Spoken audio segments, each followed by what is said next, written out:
శ్రీకృష్ణ పరబ్రహ్మణే నమః.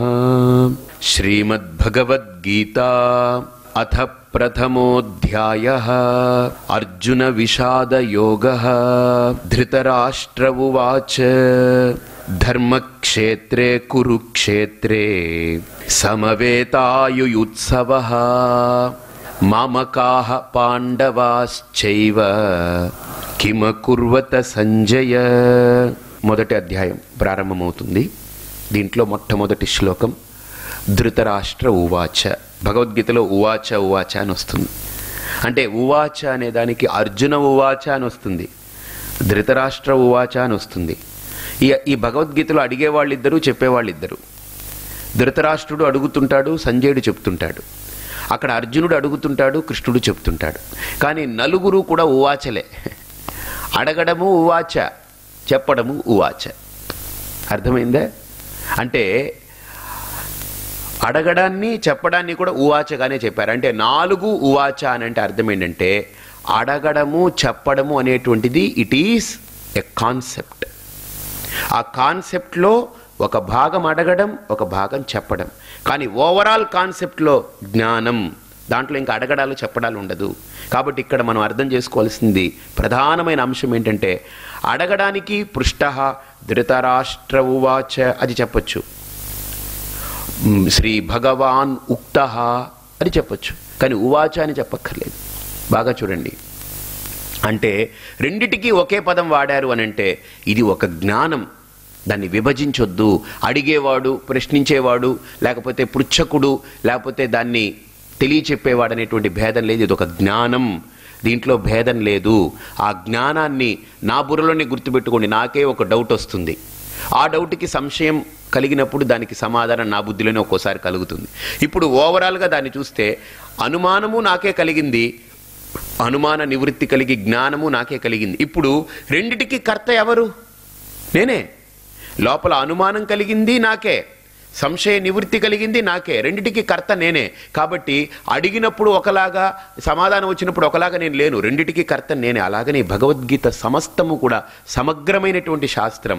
దీంట్లో అడిగినవాడు ఒకలా, చెప్పినవాడు ఒకలా అనేటువంటి భేదాన్ని చూపించకుండా సమగ్రమైన శాస్త్రం. కాబట్టి ఇది కంప్లీట్ బాడీ ఆఫ్ నాలెడ్జ్. కాబట్టి ఆ జ్ఞానాన్ని పొందడానికి ఒక ప్రక్రియ ఏంటి? ప్రశ్న సమాధానం, ప్రశ్న సమాధానం, ప్రశ్న సమాధానం, ఒక ప్రక్రియ. అంతేగాని ఇది వన్ సైడ్ కాదు. ఇది ప్రశ్న సమాధానం అలా వెళుతుంది ఇది. కాబట్టి ఇక్కడ ప్రశ్నించేవాడు జ్ఞానానికి భాగమే, ఆ ప్రశ్నకు సమాధానం అందించిన వాడు జ్ఞానానికి భాగమే. కాబట్టి ఇక్కడ అడిగింది ఎవరు? మొట్టమొదట ధృతరాష్ట్ర ఉవాచ. బాగా చూడండి. ధృతరాష్ట్రుడు చెప్పాడనమాట. ధృతరాష్ట్రుడు ఏమని అడిగాడు ప్రశ్న? ధర్మక్షేత్రే కురుక్షేత్రే సమవేతాః యుయుత్సవః మామకాః పాండవాశ్చైవ కిం అకుర్వత సంజయ. అలా ప్రశ్నను తీసుకోండి. అసలు ఈ ప్రశ్న గురించి ఇందోర్ మహారాణి అహల్యాబాయి హోల్కర్ అని ఒక ఆవిడ, చాలా తపస్సంపన్నురాలు, సాధ్వి మహారాణి ఆవిడ. ఆవిడ దగ్గరికి ఒక పండితుడు వెళ్ళి, గురువు వెళ్ళి రోజు గీత అది చెప్పాలని అన్నీ వినింది ఆవిడ. భాగవతం అది ఇది వినింది. భగవద్గీత వినాలని ఆవిడ ప్రిపేర్ అయినప్పుడు వాళ్ళ గురువు గారు మొదలు పెట్టారట. ధర్మక్షేత్రే కురుక్షేత్రే అనగానే ఈవిడ ఆపమనింది. ఏమంటే ఒక్కసారి ఆగండి అనింది. ఏమిటమ్మా అనింది. భగవద్గీత చాలా అద్భుతంగా ప్రారంభమైంది, చాలా గొప్పగా పూర్తి అయిపోయింది అనుకుంటున్నాను అని ఆవిడ. అంటే ఎలా పూర్తి అయిపోయిందమ్మా అని. ఇదిగో ఈ ఒక్క వాక్యం చాలు. ఏమిటి? ధర్మక్షేత్రే కురుక్షేత్రే అంటే ఈ 2 శబ్దాల్లో ఒకటిగా వినపడే శబ్దం ఏంటి? ధర్మక్షేత్రే కురుక్షేత్రే అంటే క్షేత్రే క్షేత్రే. ఈ రెండింటిని కలపండి, క్షేత్రే క్షేత్రే. ఇప్పుడు మిగిలిన దాన్ని కలిపేయండి, ధర్మం కురు. అంటే నువ్వు ఎక్కడ ఉన్నా, ఏ క్షేత్రంలో ఉన్నా నీ ధర్మాన్ని విడిచిపెట్టకుండా నిలబడు. దట్స్ ఇట్, దట్ ఈస్ గీత. క్షేత్రే క్షేత్రే ధర్మం కురు. నీ ధర్మం ఏంటో నువ్వు పొందవలసిందేమిటో, నువ్వు ఆచరించవలసిందేంటో, నీ ధర్మం ఏంటో దాన్ని బాగా తెలుసుకుని క్షేత్రే క్షేత్రే ధర్మం కురు అయిపోయింది అని ఆవిడ చమత్కరించి చెప్పిన తర్వాత ఆయన చాలా ఆనందపడి సరే ముందుకెళ్ళారట. ముందుకెళ్ళిన తర్వాత మళ్ళీ మాట్లాడింది ఆవిడ. ఏమిటి? ధర్మక్షేత్రే కురుక్షేత్రే సమవేతాః యుయుత్సవః మామకాః పాండవాశ్చైవ కిమకుర్వత సంజయ అనగానే అబ్బా గురువుగారు ఇంకా పూర్తిగా అర్థం వచ్చేసింది ఏమిటి అని. ఈ మొత్తం శ్లోకానికి మొట్టమొదట ప్రారంభమైనటువంటి పదం ఏంటి? ధర్మం. ధర్మంతో ప్రారంభమైంది. చాలా గొప్ప శాస్త్రం ఇది. ధర్మ శబ్దంతో ప్రారంభమైంది. అయితే ఈ శ్లోకం ఎండింగ్ ఎక్కడ? 2 అక్షరాలు ఆఖరిది సంజయ. దాంట్లో సమ్ అనేది తీసేయండి. జయ. మొదట ధర్మం, చివర జయ. ధర్మం జయ. ధర్మమే చివరికి గెలుస్తుంది చెప్పేసింది గీత. క్షేత్రే క్షేత్రే ధర్మం కురు. ఎవడైతే ఆ ధర్మాన్ని అంటిపెట్టుకుని ఉంటాడో వాడే యతో ధర్మ తతో జయ. యతో ధర్మస్తతో జయ. ఎక్కడ ధర్మం ఉంటుందో అది గెలుస్తుంది. కానీ గెలుపు కనపడదు, ముందు వాయిదా వేయబడుతుంది. ఎందుకని? ధర్మము వీడికి వెంటనే గెలుపిచ్చేస్తే వీడు ఎగిరిపోతాడు. అందుకని వీడిని పరీక్షించాలి, వీడిని పరిశీలించాలి, వీడిని పరిశోధించాలి. నేను డాక్టర్ అవ్వాలి, కరెక్టే, నాకు డాక్టర్ అవ్వాలని రాయి. ఆ సెట్టో, కే సెట్టో, టీ సెట్టో ఏదో ఒక సెట్ రాయి. నువ్వు దాంట్లో ప్రూవ్ చేసుకో. అప్పుడు నువ్వు ఎక్కడికి రావచ్చు? ఎం సెట్, ఆ set, K set, tea set అన్నీ రాశానండి. ఆఖరికి ఏమైనానండి? అప్సెట్ అయిపోయానండి. ఎందుకని? ఎందులోనూ రాలేదట వీడికి. వీడికి అర్హత రావాలి. నువ్వు డాక్టర్ అవ్వాలనుకుంటున్నావు, లేకపోతే ఒక ఇంజనీర్ అవ్వాలనుకుంటున్నావు, no doubt we accept you. నిన్ను ఇంజనీరింగ్లో పెడతాను, కానీ ముందు ఎంసెట్ రాయి. ఎంసెట్ అంటే ఏంటిది? వాడి యొక్క ప్రవేశానికి అర్హతని చాటుకునేటువంటిది. వాడి అర్హతని చాటుకునేందుకు పెట్టినటువంటి ప్రవేశ పరీక్ష. అలాగని ఇక్కడ కూడా ధర్మం కూడా వెంటనే గెలుపిచ్చేది. ధర్మం యొక్క స్వరూపమే గెలుపు. ఓటమి ధర్మం తెలియదు, గుర్తుపెట్టుకోండి. ధర్మము అని అంటే ఓటమి తెలియదు. ఎలాగైతే వెలుగుకి చీకటి తెలియదో, ప్రకాశానికి చీకటి తెలియదో, ధర్మానికి ఓటమి తెలియదు. ధర్మం ఓడదు, కానీ వ్యక్తి ఓడుతున్నట్టుగా అనిపిస్తుంది, పడిపోయినట్టుగా. కారణం ఏంటంటే ధర్మము వాణ్ణి పరీక్షిస్తుంది. నన్ను వీడు పొంది ఉండడానికి, నా గెలుపుని వీడు పొందడానికి వీడు అర్హుడా కాదా? వీడికి అహంకారము, మమకారము, ఈర్ష్య, అసూయ, కామము, క్రోధము, రాగము, ద్వేషము ఇవన్నిటిని కుదుపుతూ ఉంటుంది. అయినా వీడు ధర్మాన్ని వదిలిపెట్టకుండా ఒక్కొక్క దెబ్బకి వీడు మార్పు చెంది సంస్కరింపబడితే చిట్ట చివరికి తన యొక్క విజయాన్ని, తన యొక్క స్వరూపాన్ని ఆవిష్కరిస్తుంది ధర్మం. అదే పాండవులకు కూడా జరిగింది. అందుకనే మహాభారతంలో ఒక శ్లోకం ఉంది.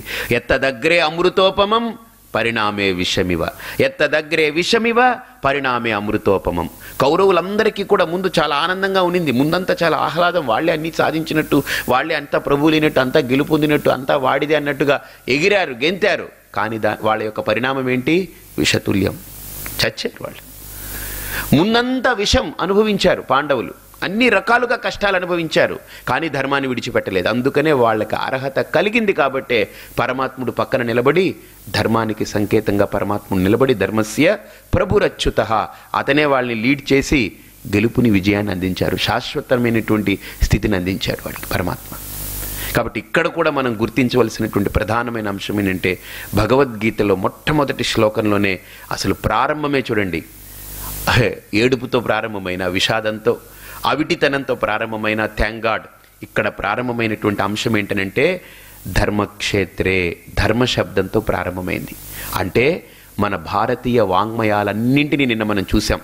బాగా గనుక పిండితే, అన్నిటినీ కలిపి పిండితే వేదాలు, ఉపవేదాలు, శాస్త్రాలు, దర్శనాలు, ఆగమాలు, స్మృతులు, ఇతిహాసాలు, పురాణాలు, ఉపపురాణాలు, ఉపోపపురాణాలు, కావ్యాలు, నాటకాలు, అలంకారాలు, ఇలా ఒకటి కాదు, రెండు కాదు, భారతీయ సంపదనంతా కూడా తీసుకొచ్చి పిండితే పడే 4 చుక్కలేంటి?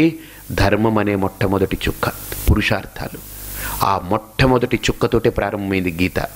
ధర్మక్షేత్రే, ధర్మ శబ్దంతో ప్రారంభమైంది.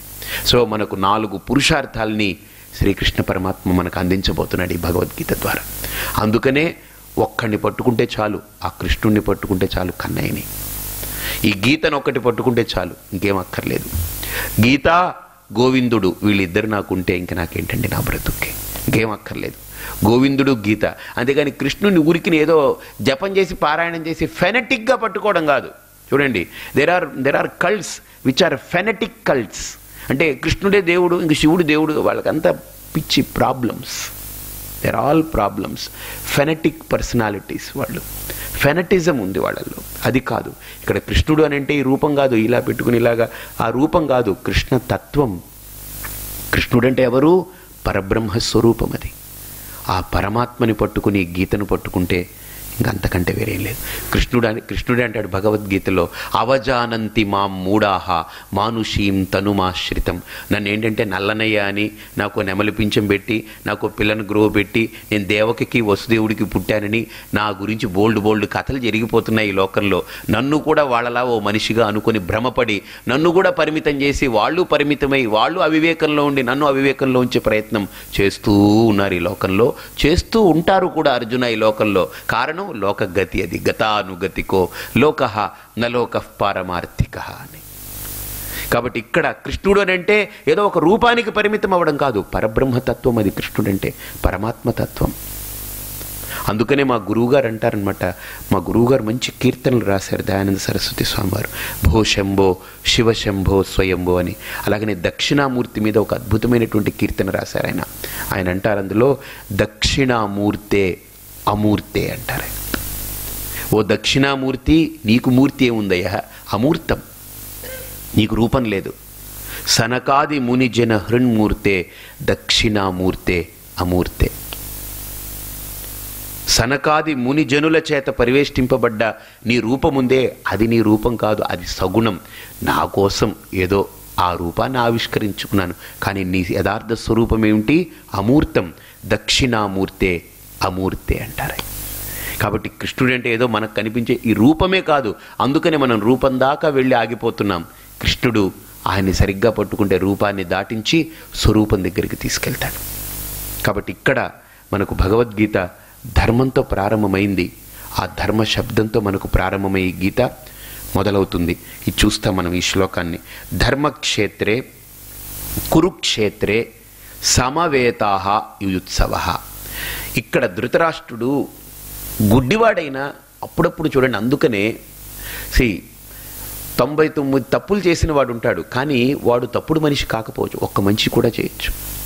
99 మంచి చేసేవాడు ఉండొచ్చు, కానీ వాడు ఒక్క తప్పు కూడా చేయకూడదని మనం నిర్ణయం చేయకూడదు. ఏదో పొరపాటు జరగచ్చు. కాబట్టి 100 పొరపాట్లు ఉన్న వ్యక్తి ఉండడు, 100 మంచి ఉన్నటువంటి వ్యక్తి ఉండడు. పొరపాట్లు సహజం, అది ప్రాకృతికమైనటువంటి భావం, అది జరుగుతూ ఉంటుంది. కాబట్టి ఇక్కడ ధృతరాష్ట్రుడు దానికి ఒక గొప్ప విక్టిమ్, అర్జునుడు దానికి ఒక విక్టిమ్. ఈ విషాద యోగం చూడండి ఎంత గొప్పగా ఉంటుంది, ఎన్ని మలుపులు తిరుగుతుందో. అందుకని ఇది బేస్, ఈ ఫౌండేషన్ కరెక్ట్గా పడితే బాగా అర్థమవుతుంది. ఇంత గుడ్డితనంతో ఉన్న ధృతరాష్ట్రుడు కూడా మొట్టమొదట ఏమన్నాడు? ధర్మక్షేత్రి అని ప్రారంభం చేశాడు. ఇప్పుడు ధర్మక్షేత్రి అని చెప్పక్కర్లేదు. యుద్ధక్షేత్రే కురుక్షేత్రే, లేకపోతే రణక్షేత్రే కురుక్షేత్రే చెప్పచ్చు. రణక్షేత్రం కదా ఇది. రణక్షేత్రంలో మొత్తం కురువంశమంతా దిగిపోయింది. పాండవులైనా కౌరవులైనా అందరూ ఒకటే కదండి, కురువంశమే కదా, కురురాజు కదా, అతని యొక్క సంతతే వీళ్ళు. కాబట్టి కురువంశం ఇది. దాని యొక్క అనుసంధానకర్త, దాన్ని నిలిపినవాడు భీష్ముడు. కురువంశ ప్రతిష్టాపన చేసినవాడు భీష్ముడు. అర్థమైందా? కాబట్టి కురువంశం, ఈ కురు సభ్యులందరూ కూడా అక్కడ నిలబడున్నారు. ఎక్కడ? రణక్షేత్రంలో. కానీ రణక్షేత్రం అనలేదు, అది చెప్పొచ్చు ఆయన. రణక్షేత్రే లేకపోతే యుద్ధక్షేత్రే కురుక్షేత్రే చెప్పొచ్చు, కానీ ఆయన అదేం వాడలేదు. ఏం వాడాడు ఆయన? తెలియకుండానే అసంకల్పితంగా ఒక పదం పడింది, ధర్మక్షేత్రే అని. కానీ గుర్తుపెట్టుకోండి, ఇక్కడ సంస్కారమే ప్రధానం. ధర్మ శబ్దాన్ని ఉపయోగించిన తర్వాత వాడు ఏమన్నా మార్పు తెచ్చుకున్నాడా? లేదు. సమవేతాః యుయుత్సవః. నెక్స్ట్ పదం చూడండి. ధర్మక్షేత్రమైనటువంటి ఈ కురుక్షేత్రంలో కురుక్షేత్రము అని అంటే ఇప్పటికీ ఉంది మనకు భారతదేశంలో. అది ఎక్కడంటే అంబాలా. ఇక్కడ మనం చూస్తే సరిగ్గా అంబాలా అని ఒకటి ఉంది, అంబాలా క్యాంట్ అని ఒకటి ఉంది. దానికి ఢిల్లీకి మధ్యలో, అంటే మనం అమృత్సర్ వెళ్ళేటప్పుడు వస్తుందన్నమాట కురుక్షేత్రం. మనం వెళ్ళాం కదా, మీకు గుర్తుంది. సో కురుక్షేత్రానికి వెళ్ళాం మేము.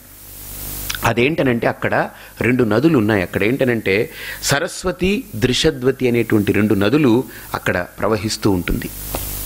అందుకనే కురుక్షేత్రం అనేటువంటిది చాలా ప్రసిద్ధమైనటువంటి క్షేత్రం. దానం దద్యాత్ కురుక్షేత్రే అంటారు. అర్థమైందా?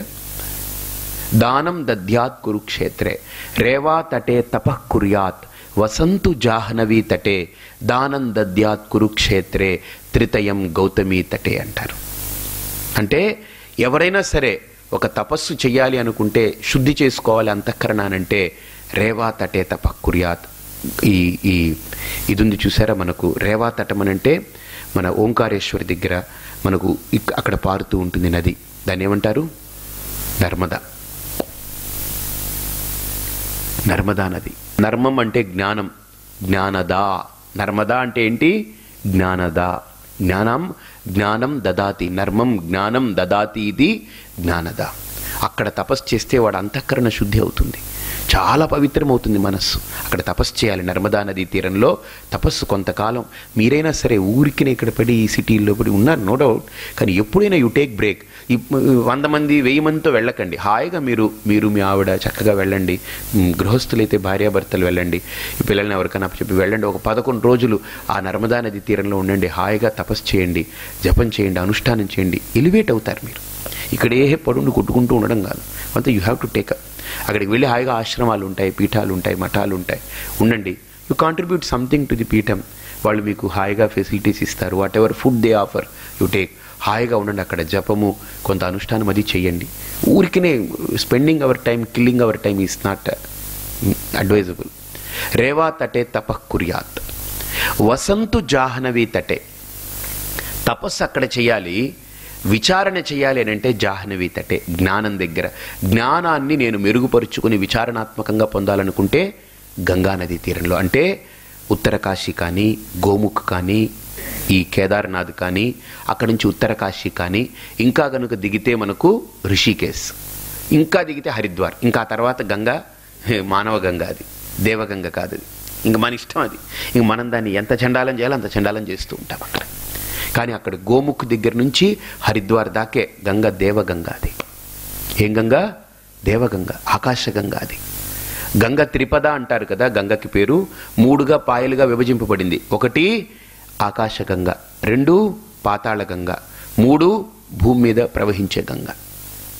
కాబట్టి భూమి మీద ప్రవహించే ఆ గంగ కూడా మనకు హరిద్వార్ దాకా దేవగంగ, చాలా ఉత్తమోత్తమైనటువంటి గంగ.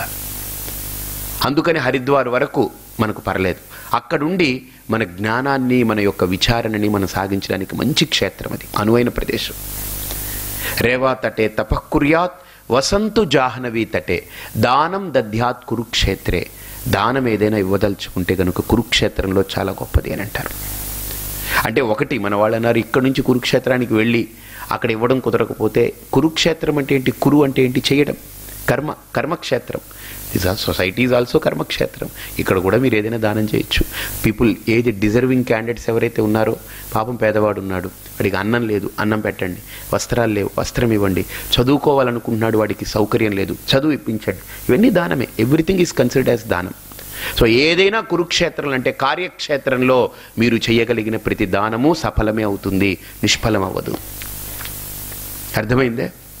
కాబట్టి కురుక్షేత్రంలో దానం గొప్పదన్నారు. ఎందుకంటే అక్కడ కర్ణుడు ఆఖరికి దానం ఇచ్చి వాడు ఒక చాలా ఉన్నతమైన స్థితిని పొందుతాడు, పరమాత్మకు దానం ఇచ్చి. అది మీ అందరికీ తెలుసది. కాబట్టి కురుక్షేత్రం దానానికి యోగ్యమైనటువంటి ప్రదేశంగా చెప్పబడింది. త్రితయం గౌతమీ తటే. ఇవన్నీ కూడా ఒక్క గోదావరిలో ఒక మునక వేస్తే చాలు, సరిపోతుందని వీళ్ళు పెట్టారు. Okay, anything. గంగ యొక్క పవిత్రత, నర్మద యొక్క పవిత్రత, కురుక్షేత్రం యొక్క పవిత్రత. ఆ కురుక్షేత్రం ఎక్కడుందంటే అంబాలాకి ఢిల్లీకి మధ్యలో ఉంది. అది కరెక్ట్గా సెంటర్ పాయింట్, అది కురుక్షేత్రం. ఇతను అన్నాడు ధర్మక్షేత్రే కురుక్షేత్రే సమవేతాః యూత్సవః. ఇక్కడే వీడికి కొద్దిగా లోపం వచ్చేసింది. సమవేతాః అన్నాడు. అంటే సమవేతలనంటే సమానంగా ఉన్నారు యుద్ధం చేయడానికి, ఇరుపక్షాలు సమానంగా ఉన్నాయని. ఎలా సమానం చెప్తారండి? వీళ్ళకేమో 11 అక్షోహణలు ఉన్నాయా, వీళ్ళకేమో 7 అక్షోహణలు ఉన్నాయా, ఇంకా పోని 7 అక్షోహణలు ఉన్నాయి. ఈ అర్జునుడు వెళ్ళి మొత్తం వాళ్ళందరినీ పట్టుకురాకుండా నేనేం పని చేయను అన్నవాడిని పట్టుకొచ్చాడా కృష్ణుడిని? ఇది నేను చేయగలడు, ఏమీ చేయడు, రథం మీద కూర్చున్నాడా? వాళ్ళకంతా మొత్తం పదాతి వర్గం కానీ, రథము కానీ, తురగం కానీ, ఉష్ట్రం కానీ, అది కానీ, హస్తి కానీ, ఏనుగులు కానీ, అవి కానీ, ఆయుధాలు, సాంగాలు, అస్త్రాలు అన్నీ మెండుగా ఉన్నాయి వాళ్ళ దగ్గర. అతిరథ మహారథులు అందరూ ఉన్నారు అక్కడ. ఇక్కడంతా అంతా బక్కచిక్కిన వాళ్ళే పాపం.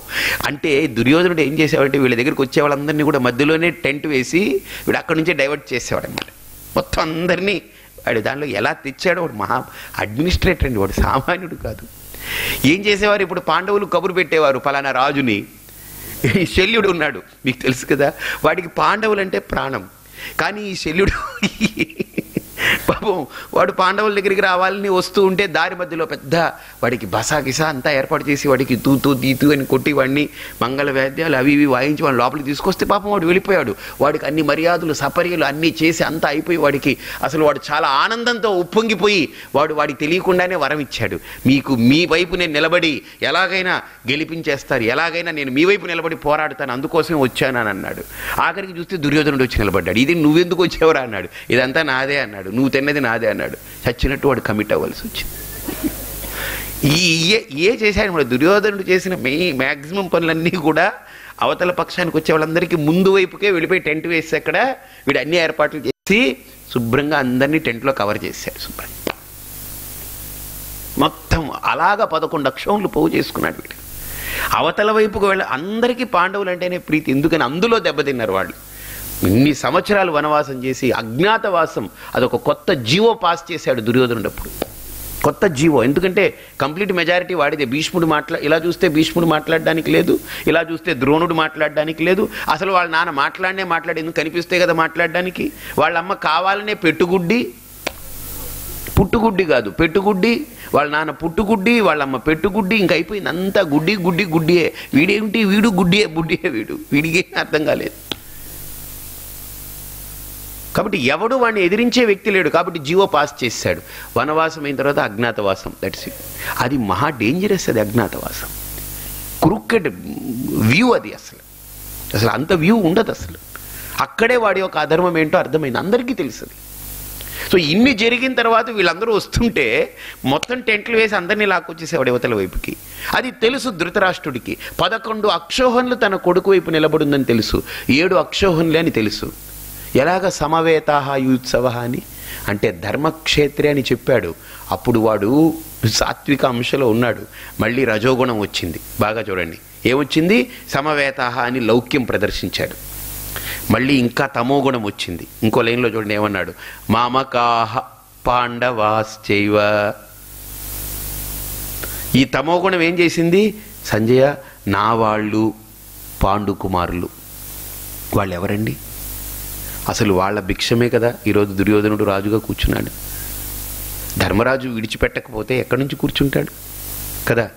ధృతరాష్ట్రుడికి కళ్ళు లేవని పాండురాజు పరిపాలించాడు. కానీ పాండురాజు కూడా ఏంటంటే వానప్రస్థం తీసుకునేటప్పుడు పిల్లలు ఎదగాలని ఉండి ఎదిగిన తర్వాత అక్కడ భీష్ముడికి చెప్పి, ధర్మరాజు పెద్దవాడు కాబట్టి వాడికి అప్పచెప్పారు. ఆ ఆర్డర్లో నెక్స్ట్ వచ్చేటువంటిది దుర్యోధనుడికే. ధర్మరాజు తర్వాత దుర్యోధనుడికి రావాలి. కానీ ధర్మరాజు బ్రతుకున్నంత వరకు దుర్యోధనుడికి రాదు, లేదా ధర్మరాజు రాజ్యం విడిచిపెట్టి వెళ్ళేదాకా దుర్యోధనుడికి రాదు. అందుకని ఈ పన్నాగాలన్నీ జరిగాయి. ధర్మరాజుని వెళ్ళగొట్టాలి, పాండవులందరినీ వెళ్ళగొట్టాడు, ఆక్రమించుకున్నాడు. కాబట్టి దురాక్రమణ దుర్యోధనుడిది. అది వీడికి బాగా తెలుసుండి మామకాహ నా వాళ్ళు, పాండవాశ్చైవ పాండు కుమారులు అంటే సాగదీశాడు. చూడండి పాండవాహ అన్నారు. ఏం ధర్మరాజాదులు అంటే తెలీదా, కానీ సాగదీశారంటే వాళ్ళు అవతల వాళ్ళు. తమోగుణం వచ్చింది అంటే మనకు కూడా తమోగుణం వస్తే నాది నీది భేదాలన్నీ కల్పించుకుంటాం. రజోగుణం వస్తే లౌక్యం, మనం అంతా బావగారు. సత్వగుణం ఉందనుకోండి నిష్పక్షపాతంగా ఏ అలజడి ఉత్పాతం లేకుండా ఉంటాడు.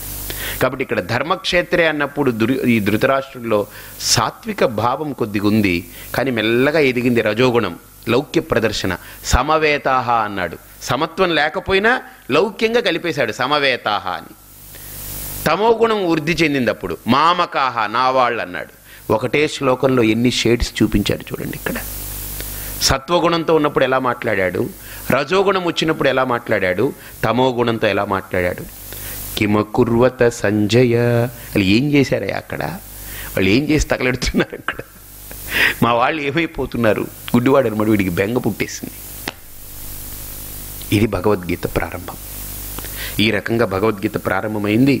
ఈ భగవద్గీతని మనం ఈ శ్లోకం మీద ఎన్నో వ్యాఖ్యానాలు ఉన్నాయి, బోల్డ్ వ్యాఖ్యానాలు ఉన్నాయి. అందుకనే ధర్మక్షేత్రము అనంటే, ధర్మము అనంటే అర్థం ఏంటనంటే అక్కడ విచారయుక్తమైనటువంటి క్షేత్రం.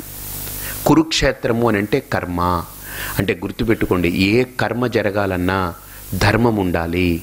ధర్మయుక్తమైన కర్మ శుద్ధమవుతుంది, అధర్మయుక్తమైన కర్మ అశుద్ధమవుతుంది. ధర్మయుక్తమైన కర్మ ఆత్మహితమవుతుంది, జనహితమవుతుంది, లోకహితమవుతుంది. అధర్మయుక్తమైన కర్మ ఆత్మఘాతమవుతుంది, జన విఘాతమవుతుంది, లోకానికి అరిష్టాన్ని తెచ్చిపెడుతుంది. కాబట్టి ఏ కర్మ అయినా గుర్తుపెట్టుకోండి, ధర్మయుక్తమైతే అది లోక కళ్యాణం. అందుకనే ఇక్కడ ధర్మక్షేత్రే కురుక్షేత్రే, నేను కూడా నా మనస్సు అనేటువంటిది క్షేత్రం, నా బుద్ధి అనేటువంటిది క్షేత్రం. గుర్తుపెట్టుకోండి, ఈ మనోబుద్ధులు అనేటువంటివి క్షేత్రం. ఆ క్షేత్రంలోనే ధర్మమా అధర్మమా అనేటువంటి విచికిత్స జరుగుతుంది. శరీరానికి ధర్మాధర్మాలు తెలియవు, చేస్తూ పోతుంటుంది అంతే, బస్. అర్థమైందండి? ఈ చేత్తోటి నేను రాయమన్నాను అనుకోండి, ఏదైనా మీరు రాయమని డిక్టేట్ చేస్తున్నారనుకోండి, పూజ్యశ్రీ స్వామివారికి నా నమస్కారములు, మీ యొక్క ప్రవచనములు నేను వింటున్నాను, నేను ఎంతో ఆనందంగా ఉంటున్నాను, నా జీవితంలో మార్పు తెచ్చుకుంటున్నాను అన్నీ మీ చేయి రాస్తుంది. కానీ గుర్తుపెట్టుకోండి, అదే చేతితోటి మీ బుర్ర తేడా జరిగిందనుకోండి, స్వామి మీరు కొంత నోరు మూస్తే మంచిది, మీ మాటలు మా అందరికీ చాలా ఇబ్బందికరంగా ఉన్నాయి, ఇవి కూడా రాస్తుంది ఇదే చేయి. కానీ ఈ చేతికి అలా రాయాలి లేకపోతే ఇలా రాయాలని తెలియదు. దేనికి తెలుస్తుంది? బుద్ధికి. కాబట్టి క్షేత్రం ఏది? బుద్ధి. ధర్మాధర్మ విచికిత్స చేయగలిగే క్షేత్రం అంతఃకరణ మనోబుద్ధులు. కానీ ఈ చెయ్యి ఏంటి? కేవలం కర్మలు చేస్తుంది, జడం.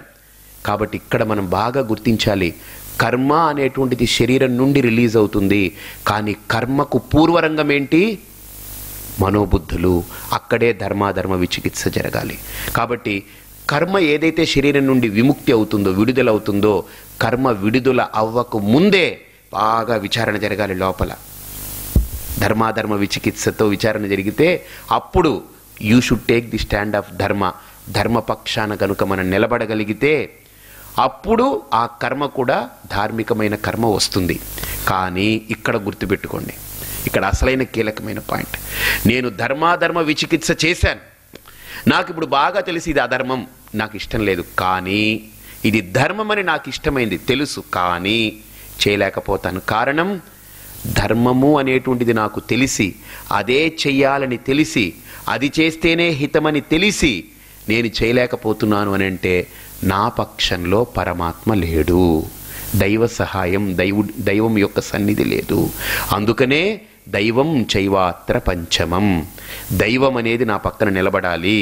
దైవాన్ని నేను తెచ్చిపెట్టుకోవాలి, ప్రకృతిని కాదు నేను తెచ్చిపెట్టుకోవాలి. దేన్ని తెచ్చిపెట్టుకోవాలి? దైవాన్ని. దైవాన్ని కనుక నా పక్షాన నిలబెట్టుకోగలిగితే, నేను నిలబడగలిగితే, నేను దైవంతో కనుక ముడిపడి అనుసంధానమై నిలబడగలిగితే, నా ఏదైతే జరుగుతూ ఉందో అధర్మము ధర్మం అనే విచికిత్సలో ధర్మము సత్యమని నాకు తెలుస్తుంది. ఏది ధర్మమో తెలుస్తుంది. ఆ ధర్మాన్ని నేను నిర్వర్తించడానికి దైవ బలం కావాలి, దైవానుగ్రహం కావాలి, పరమాత్మ నా పక్షాన నిలబడాలి. అందుకు మనం పరమాత్మని ప్రార్థించాలి. నాకు అది ఇస్తావా, ఇది ఇస్తావా, ఇది ఇస్తేనే నేను నమ్ముతాను, లేకపోతే నా మతం మార్చుకుంటాను, నా ధర్మం మారిపోతాను, నా దేశం మారిపోతాను, నా ఇల్లు మార్చేస్తాను, నిన్ను పక్కకు పెట్టేస్తాను. దట్ మీన్స్ నువ్వు భగవంతుణ్ణి ఒక ఎంప్లాయీగానే చూస్తున్నావు. హే సారీ, అది కాదు. నేను కోరుకోవాల్సింది భగవంతుడి నుండి అదికా ఇదిగా కాదు, నువ్వే నా పక్కన నిలబడు చాలు, నువ్వు నా పక్కనుంటే చాలా, ఇంకేం అక్కర్లేదు. అన్యదా శరణం నాస్తి త్వమేవ శరణం మమ. ఆ శ్లోకం ఎంత అర్థం చూడండి. నాకు ఈ ప్రపంచంలో ఏది కాదు, నువ్వే నా శరణం, అంతే, బస్. నీకే నేను శరణు పొందాలి, ఇంకా దేనికి కాదు. తస్మాత్ కారుణ్య భావేన రక్ష రక్షో జనార్దన. నారాయణ స్వామి, నువ్వే నాకు కావాలి, నాకేం అక్కర్లేదు. ఆ స్థితిలో కనుక ఒక సాధకుడు ఎదగగలిగితే, ఆ స్థితిలో పరమాత్ముడి కనుక పట్టుకోగలిగితే, వాడి యొక్క మానసిక భావన దృఢపడుతుంది. ఇంకా అక్కడి నుంచి ధర్మ జిజ్ఞాస మొదలవుతుంది, బ్రహ్మ జిజ్ఞాస మొదలవుతుంది.